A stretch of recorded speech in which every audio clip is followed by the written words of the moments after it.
See, in today's lecture, we will learn about another group of fungi, that is Basidiomycotina.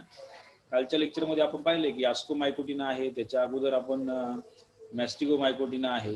या प्रत्येक fungus ग्रुपचं या ठिकाणी characters आणि त्याचं एक एक एक्झाम्पल म्हणून त्याचं सेक्शुअल टाईपचं रिप्रोडक्शन आपण पाहिलं. आजही पुन्हा एक फार मजेशीर किंवा एकदम इंटरेस्टिंग असणारा हा ग्रुप आहे, that is we called as the Basidiomycotina. आता हा बॅसिडिओमायकोटिना जे काही ग्रुप आहे, हा ग्रुप पहा ॲक्च्युली या ग्रुपमध्ये हे जे काही तुम्हाला जे काही छत्रीच्या आकाराचे जे काही फंजाई दिसतात, छत्रीच्या आकाराचे ज्या काही बुरशी दिसत आहे, या सर्व काही फंगल फॉर्म्स आपल्याला या बॅसिडिओमायकोटिना या ग्रुपमध्ये असलेले पाहायला मिळते. बरोबर. तर आपण ज्याप्रमाणे क्लासिफिकेशन बघितले, मॅस्टिगोमायकोटिना झालं, नंतर आस्कोमायकोटिना झालं, आता हे बॅसिडिओमायकोटिना.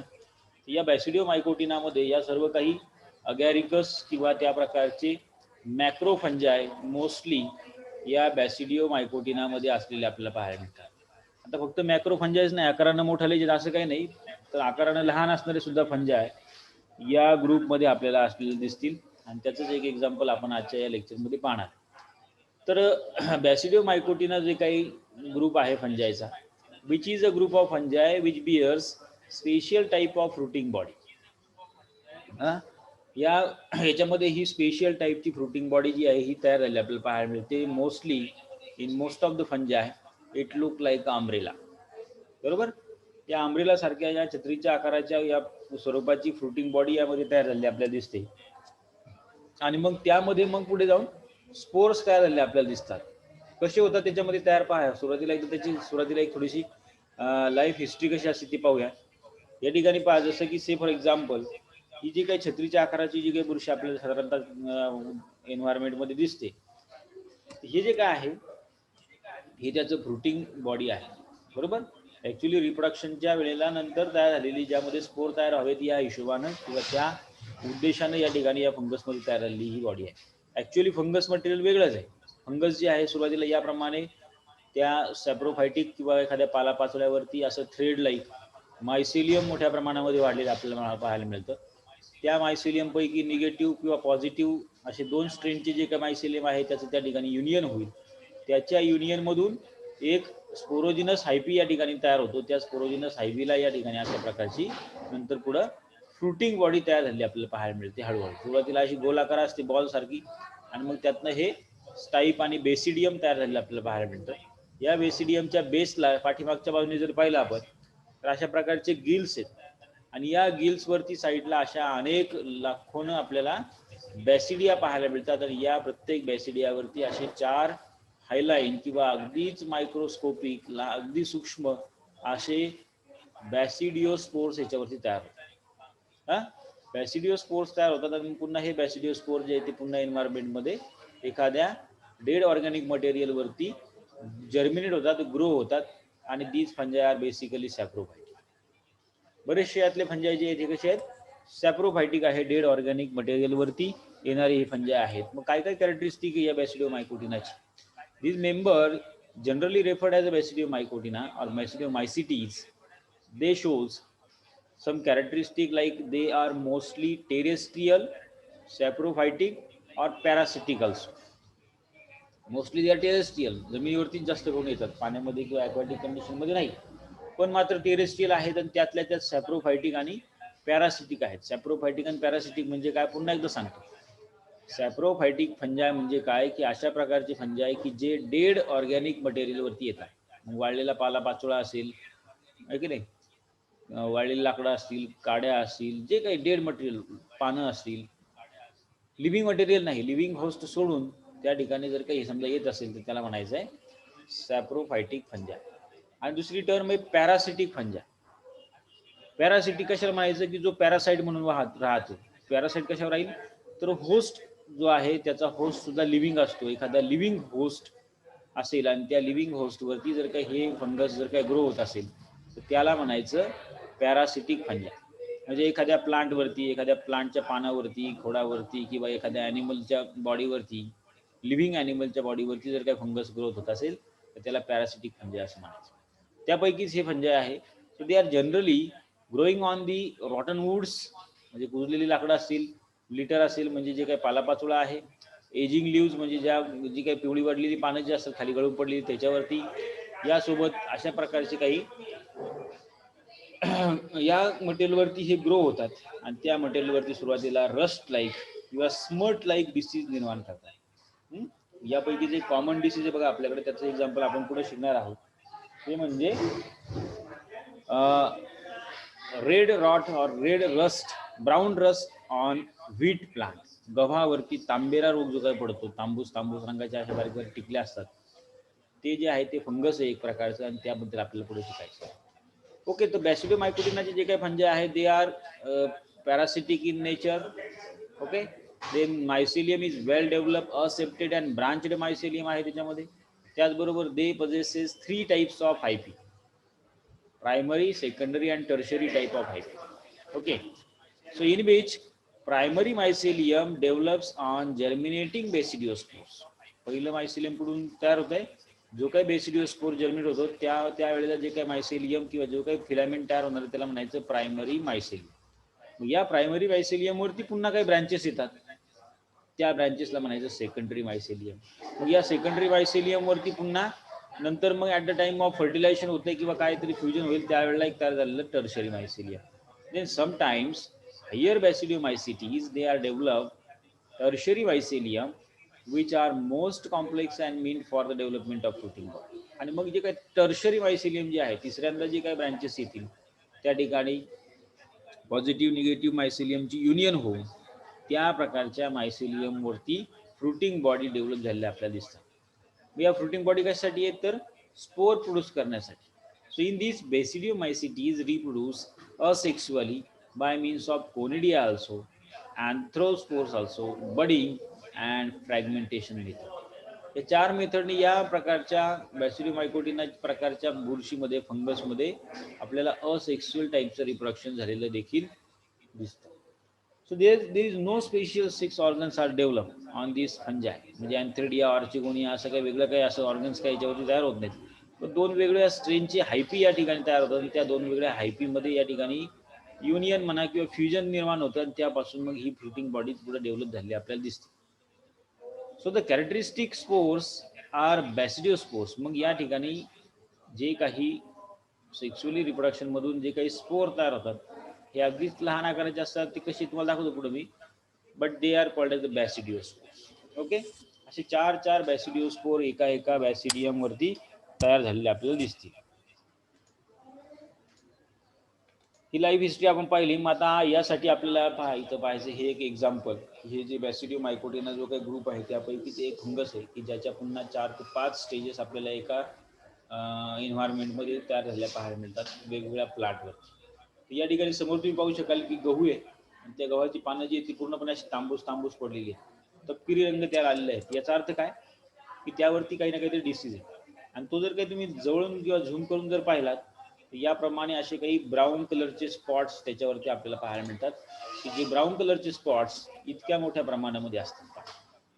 हा रस्ट म्हणजे जसं की जंग आल्यागत, लोखंडाला कसा गंज येतो, लोखंड गंजते आणि त्यानुसार मग आपल्याला पूर्णपणे त्याच्यावर असे फोडे आलेले आपल्याला पाहायला मिळतात. त्या प्रकारचं स्ट्रक्चर या व्हीट वरती तयार झालेलं पाहायला मिळतं. म्हणजे पानं जे आहेत ते पानाचा जो काही लेअर आहे तो फुटून त्यातनं असे स्पोर जे आहेत ते बाहेर पडलेले आपल्याला पाहायला मिळतील. एवढ्या मोठ्या प्रमाणामध्ये हा तांबेरा किंवा त्या प्रकारचे फंगस यामध्ये ग्रो होत असतात. हे काय आहे, याचं नाव आहे बघा पक्सिनिया. हे जे काही फंगस आहे हे काय आहे, पक्सिनिया नावाचं फंगस आहे. पक्सिनिया जीनस आहे त्याचा, which is under family Pucciniaceae, order Uredinales, and it is belongs to subdivision Basidiomycotina. Puccinia graminis असं त्याचं नाव आहे, बोटॅनिकल नेम काय, Puccinia graminis. So different species of Puccinia they cause the disease known as rust on various host plant. वेगवेगळ्या प्रकारच्या host plant वरती हा rust disease निर्माण करतो. रस्ट म्हणजेच काय, गंजणे.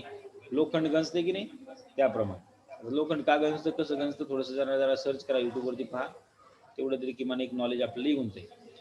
तर हा एक डिसीज निर्माण करतो रस्ट डिसीज. वेगळ्या प्लांटवरती. पण particularly this fungus is obligate parasite. It means तो काही ठराविक प्रकारच्याच प्लांटवरती ग्रो होतो and they survive only on living host plant. जे काही लिव्हिंग होस्ट प्लांट आहेत या लिव्हिंग होस्ट प्लांटवरतीच फक्त ही जी काही पक्षीने आहे हा त्या ठिकाणी इन्फेक्शन करू शकेल आणि त्यावरती ग्रो होईल. त्यापैकी काही महत्वाचे जसं की राई असेल, रातवा आहे, जेरुला आहे, गेरोई, गेरी, टॉम्बोरा अशा लोकल लँग्वेजमध्ये आपल्याला या काही डिसीजला नावं असलेली आपल्याला पाहायला मिळतात. आपल्याकडे तांबेरा असं म्हटलं जातं आहे की नाही, तांबोरा किंवा गव्हावरती पडलेला तांबेरा रोग असं म्हटलं जातं, बरोबर. So there are 3 species like Puccinia graminis tritici, Puccinia striiformis and Puccinia other species. They cause these rust disease on the wheat plant. मग व्हीट वरती किंवा गव्हाच्या पानांवरती सुरुवातीला अप्पर साईडला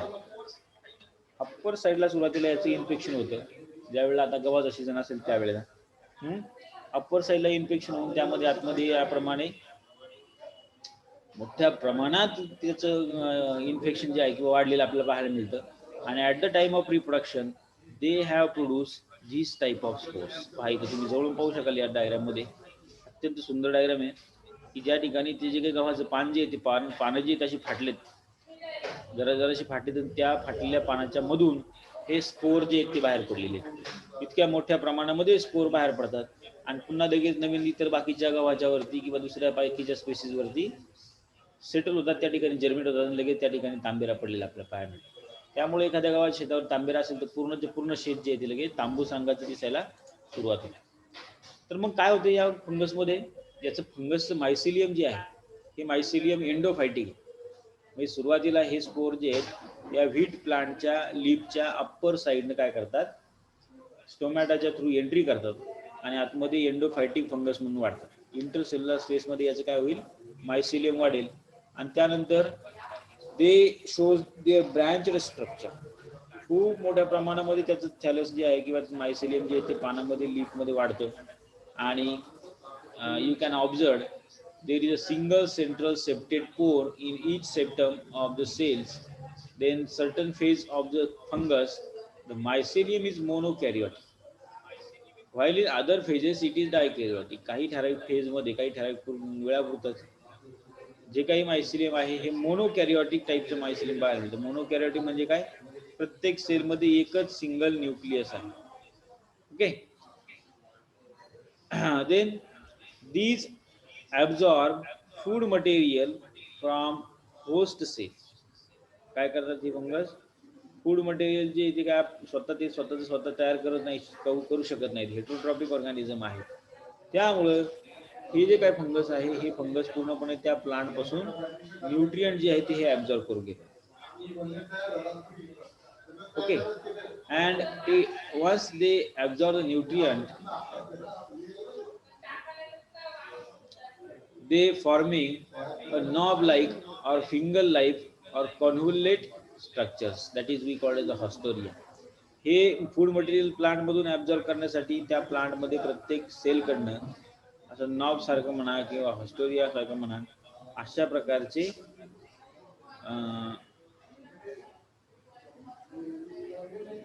स्ट्रक्चर्स आपल्या याच्यामध्ये पाहायला मिळतात. नाउ द डायकॅरियोटिक और सेकंडरी मायसिलियम, डायकॅरियोटिक किंवा सेकंडरी मायसिलियम जे आहे ही which remains refined to primary host. Primary जे काय आहे मायसिलियम ते व्हीट प्लांटवरती वाढलेलं आपल्याला पाहायला मिळतं. अँड मोनोकॅरियोटिक और primary mycelium is found on the secondary or enhanced foods.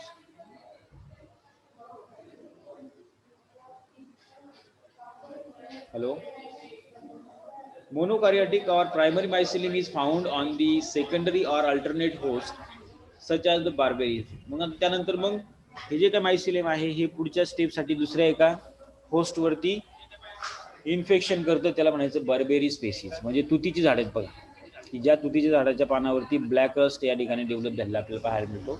ते एकूणच काय एक लक्षात घ्या, हे जे काही पक्सिनिया नावाचं जे काही फंगस आहे हे 2 प्रकारच्या प्लांटवरती आपली लाईफ सायकल पूर्ण करते. हा, 2 प्रकारच्या लाईफ सायकलवर 2 प्रकारच्या प्लांटवरती आपली लाईफ सायकल पूर्ण करते आणि प्रत्येक प्लांटवरती 2-2 स्टेज त्याच्या निर्माण होतात. म्हणजे काय होते पहा, पहिली स्टेज अशी आहे की ज्या पहिल्या स्टेजमध्ये स्पोर त्या ठिकाणी जर्मिनेट झाले आणि ते स्पोर त्या पानावरती जर्मिनेट झाल्यानंतर लीफच्या पानावरती याप्रमाणे ब्राऊन रंगाचे स्पॉट्स डेव्हलप झाले. And in this you can observe a special type of spores are formed.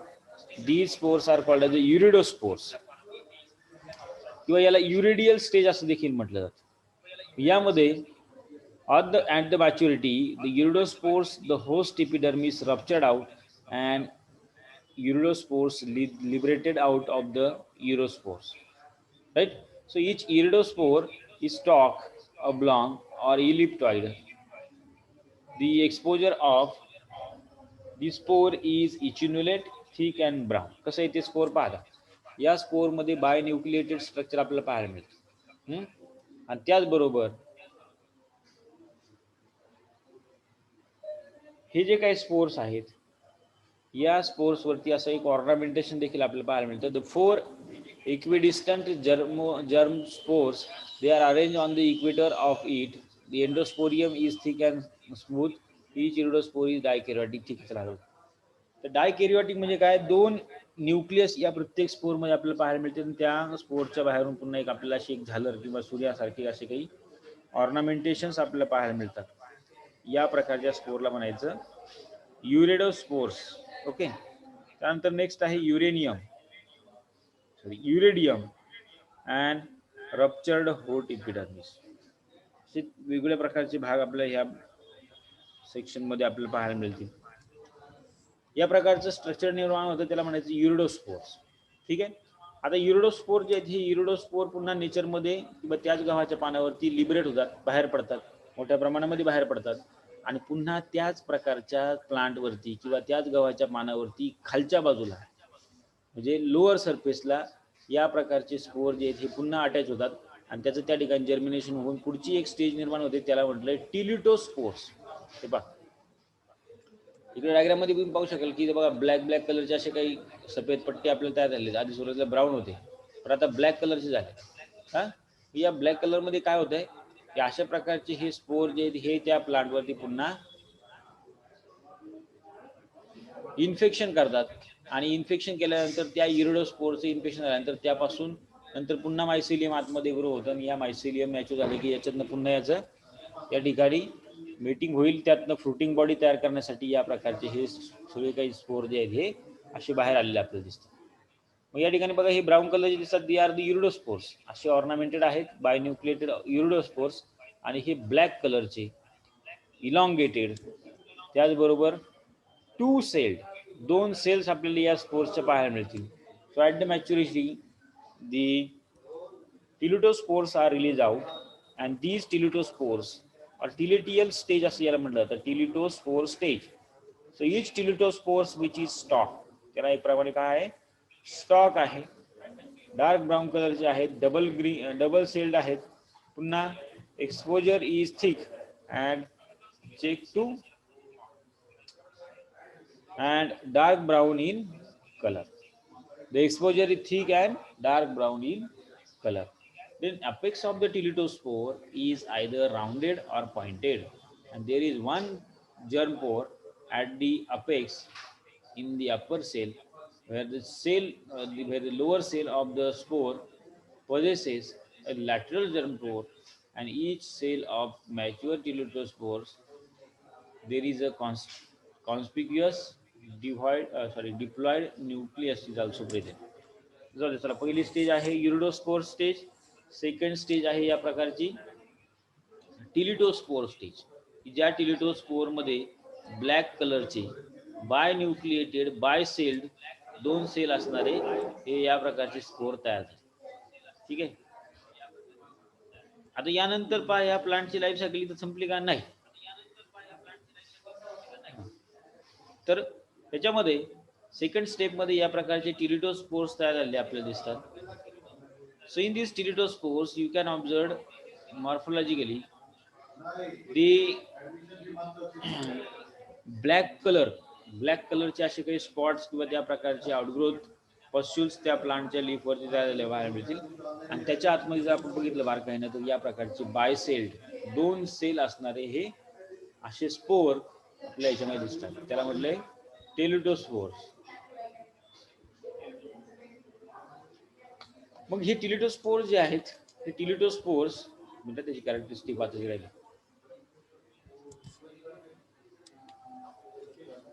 Okay, now these teletospores afterwards they will liberate in the environment.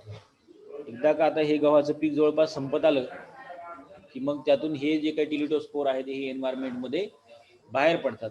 आणि मग बाहेर पडलेले जे काही टिलिटोस्पोर आहेत हे पुन्हा पुढचा ज्यावेळेला पावसाळा येतो म्हणजे मे आणि जूनचा त्या पावसाळ्याच्या वातावरणामध्ये त्या स्पोरमध्ये जर्मिनेट होतात. तो ते जे काही स्पोर आहेत हे असे राहतात.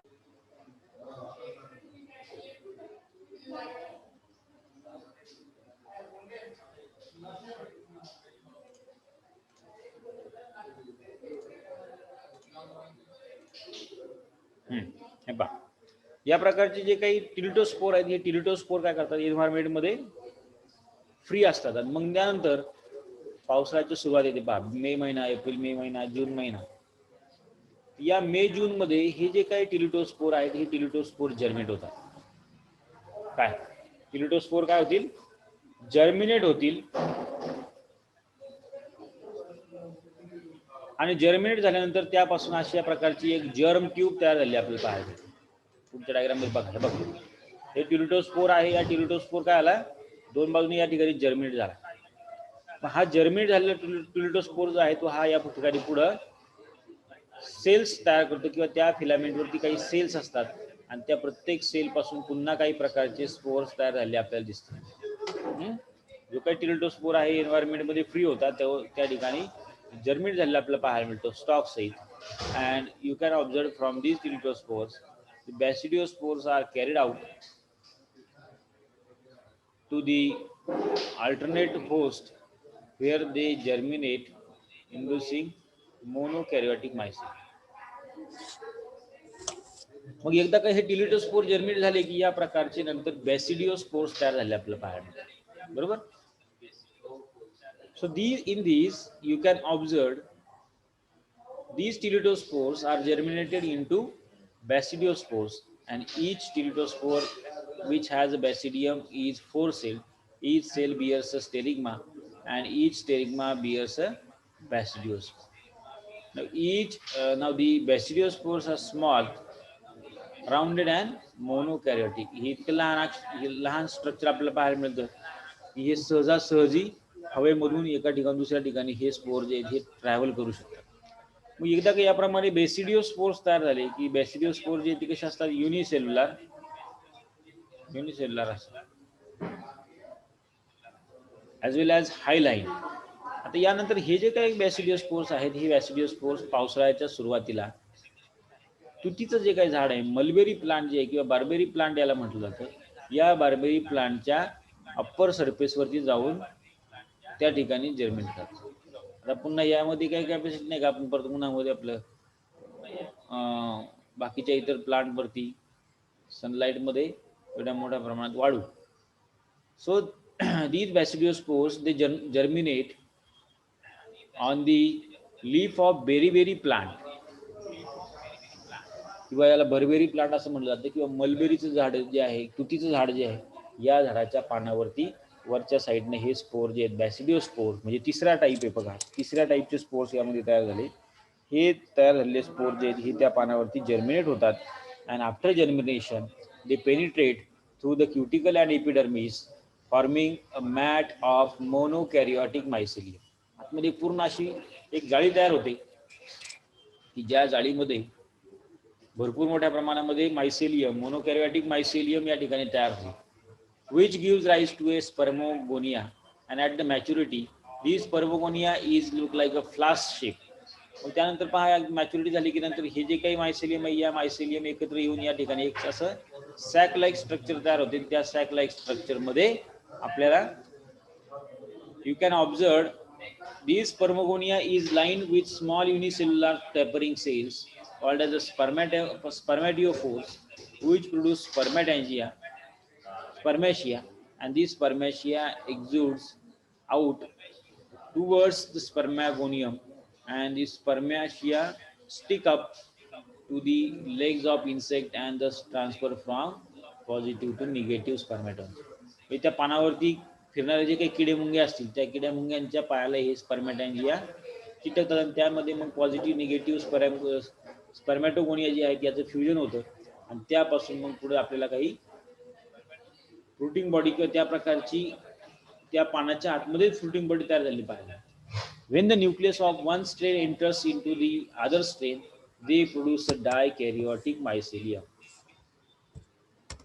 काय करतात ते डायकॅरियोटिक मायसिलियम प्रोड्यूस करतात. या प्रकारचे इन्फेक्शन होते पहा. जे काही बर्बेरी प्लांट असेल या बर्बेरी प्लांटच्या अप्पर सरफेसला येलो कलरचे असे मोठमोठे धब्बे किंवा डाग तयार होतात आणि सोलन स्ट्रक्चर जे आहे it is due to Puccinia graminis. मग हे पक्सिनिया जे आहे पक्सिनियाची चौथी स्टेप या ठिकाणी डेव्हलप व्हायला सुरुवात होते आणि मग हे जे काही ऑस्टिओल्स आहेत या ऑस्टिओल्स मध्ये कोनिडिओस्पोर्स तयार झाले आपल्याला दिसतात. काय तयार होतात? कोनिडिओस्पोर्स. मोठ्या प्रमाणामध्ये स्पोर्स तयार होतात. ते स्पोर्स जे ते पुन्हा या ठिकाणी त्या स्लीपवरती इन्फेक्शन करतात, लोअर किंवा मग इतर ठिकाणी जातील. आता याच मायसिलियम पासून दुसरा एक प्रकार त्या ठिकाणी तयार झालेला आपल्याला पाहायला मिळतो जो खालच्या बाजूला असतो. त्याला ॲशिओस्पोर्स असं म्हटलेलं जाते. So it develops on the lower surface of leaf exactly opposite to the spermagonia. ज्या लीफवरती स्पर्मॅगोनिया आहे त्याच्याच अपोजिटला या प्रकारची ही स्टेज डेव्हलप होते. त्याला म्हटलंय aecial stage. Now the developing body which is called as aecia they develop from the dikaryotic mycelium and they have produce in the spermatangia. Okay. मग जे काय आहे ते डायकॅरियोटिक मायसिलियम प्रोड्यूस करतात हे स्पर्मॅटॉन्जिया आणि त्यापासून each SEM which is a cup like structure on the lower side of the leaf. प्रत्येक त्या लीफच्या खालच्या बाजूला एक कप लाईक लहानसं स्ट्रक्चर आपल्याला पाहायला मिळतं. या कप लाईक स्ट्रक्चर मध्ये you can observe at the base of radium at the base of SEM develops a mat of dikaryotic mycelium is formed. Okay. Now some cells of these becomes elongated and functional and axial mother cells, and these cells divides in acropetal succession to produce asciospores in a chain. Now these asciospores are polyhedral binucleate structures having outer thick exine and inner thin intine wall. And when these spores are come out, they contact with again wheat plant in next winter season and then germinate on this plant forming uridial stage. अशा प्रकारच्या 5 वेगवेगळ्या प्रकारच्या stages या fungus मध्ये develop झालेल्या किंवा तयार झालेल्या आपल्याला पाहायला. कोणत्या कोणत्या स्टेजेस आपण पाहिल्या? पहिली स्टेज आहे बघा युरिडोस्पोर स्टेज किंवा युरेडियल स्टेज ज्याला म्हणायचं. ओके. दुसरी स्टेज आहे टिलिटोस्पोर स्टेज किंवा टिलिटियल स्टेज असं म्हणायचं. हे पाहिजे.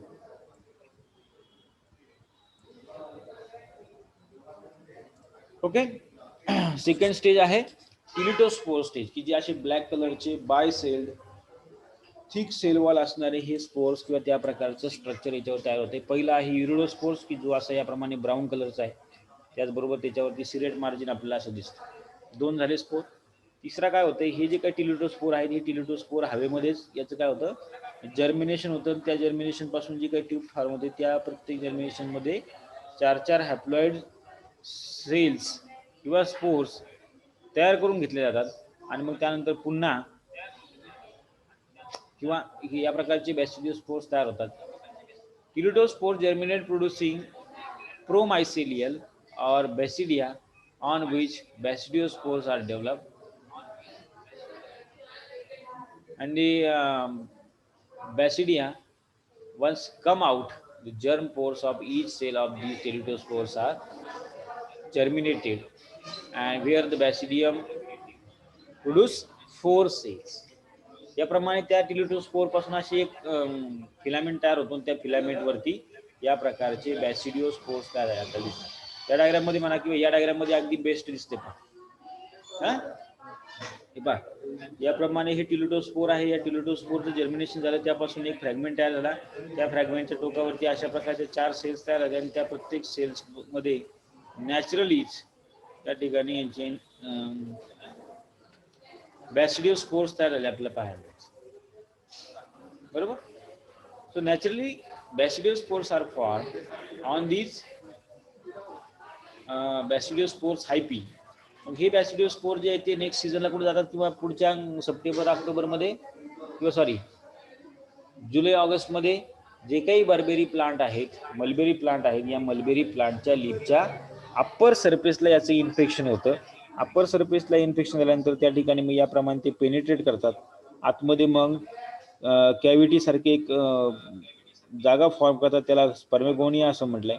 And in this spermagonia are produce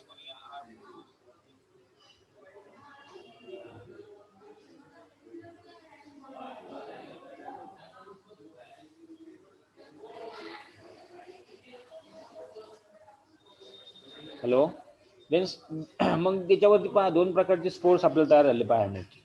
जे काही बार्बेरी प्लांटचं लीफ आहे त्या लीफवरती 2 प्रकारचे 2 स्टेजेस तयार होतात. एक आहे पहिली पिक्निडिओस्पोर स्टेज आणि दुसरी आहे ॲसिओस्पोर स्टेज. ॲसिओस्पोर्स आणि पिक्निडिया किंवा कोनिडिया असेक्स्युअली याच्यावरती तयार झाले आपल्याला दिसते. सुरुवातीला आपण पाहिलं तसं. तर अशा प्रकारे लास्टली 2 प्रकारचे स्पोर्स या प्लांट लीफवरती तयार होतात. एक आहे वरच्या बाजूला आणि एक आहे खालच्या बाजूला. वरच्या बाजूला जो काही स्पोर आहे त्याला म्हटलं पिक्निडिओस्पोर्स, खालच्या बाजूला जे काही स्पोर्स आहे त्याला म्हटलं ॲसिओस्पोर्स. वरती जे काही पिक्निडियम आहे ते याप्रमाणे असेल पिवळ्या रंगाचे, त्याच्यावरती डॉट्स मोठमोठे दिसतील वाढलेले. त्याचं सेक्शन जर आपण घेतला आतमध्ये किंवा त्याचं सेक्शन जर पाहिला तर यामध्ये आपल्याला असं लक्षात येत आहे की जे काही फंगल मायसिलियम आहे ते पूर्णपणे इंटरसेल्युलर स्पेसमध्ये वाढलेलं आहे. आणि वरती जी काही मोकळी जागा असेल त्यामध्ये ओस्टियल फॉर्म होऊन त्यातनं मग काही ब्रांचेस कोनिडिओफोर सारख्या ब्रांचेस बाहेर येतात आणि त्यावरती कोनिडिया किंवा ज्याला पिक्निडिया असं म्हटलं जातं अशा प्रकारचे पिक्निडिओस्पोर्स किंवा कोनिडिओस्पोर्स तयार झालेले दिसतात. मग आता हे कोनिडिओस्पोर्स जे ते पुन्हा लगेच त्या ठिकाणी अटॅच होऊन त्याच ठिकाणी जर्मिनेट होतात किंवा याच हायपीवरती बेसला खालच्या लोअर सरफेसला एक प्रकारचं पुन्हा एक फ्रुटिंग बॉडी तयार होते. ज्या फ्रुटिंग बॉडीमध्ये एका चेनमध्ये हजारोनं ॲसिडिओस्पोर्स तयार झालेले आपल्याला दिसतात. ठीक आहे. एवढ्या प्रकारचे इन्फेक्शन आल्यानंतर मग ही लाईफ सायकल थोडक्यात या ठिकाणी पुन्हा हे जे काही ॲसिओस्पोर्स जे आहेत हे ॲसिओस्पोर्स पुन्हा पहिल्या स्टेजमध्ये जसं आपण बघितलं की they will germinate on mustard plant किंवा मोहरीच्या प्लांटवरती पुन्हा हे काय करतात जर्मिनेट करून घेतात.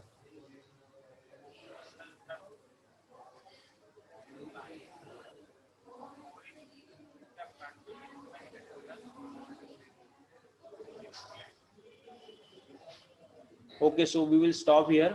Continue with next lecture in next. म्हणजे उद्या आपण जे आहे उद्या आपण याच्यातलं एक शेवटचा टॉपिक बघणार आहे ड्युटेरोमायकोटिना. त्यातली काय अडचण असेल तर तुम्ही कृपया मला पाठवा याच्यावरती. तुम्हाला याचे जे काही नोट्स आहेत किंवा पुस्तकाचे जे फोटोग्राफ्स आहेत तुम्हाला मी व्हॉट्सअपवरती पाठवतो जेणेकरून तुम्हाला व्यवस्थित वाचून हे समजेल. हा नंतर ड्युटेरोमायकोटिना जो आहे ग्रुप फॉल्स फंजायचा किंवा ॲनामॉर्फिक फंजायचा तो आपल्याला उद्याच्या लेक्चरमध्ये पाहायचा. ठीक आहे. Okay, so we will stop here.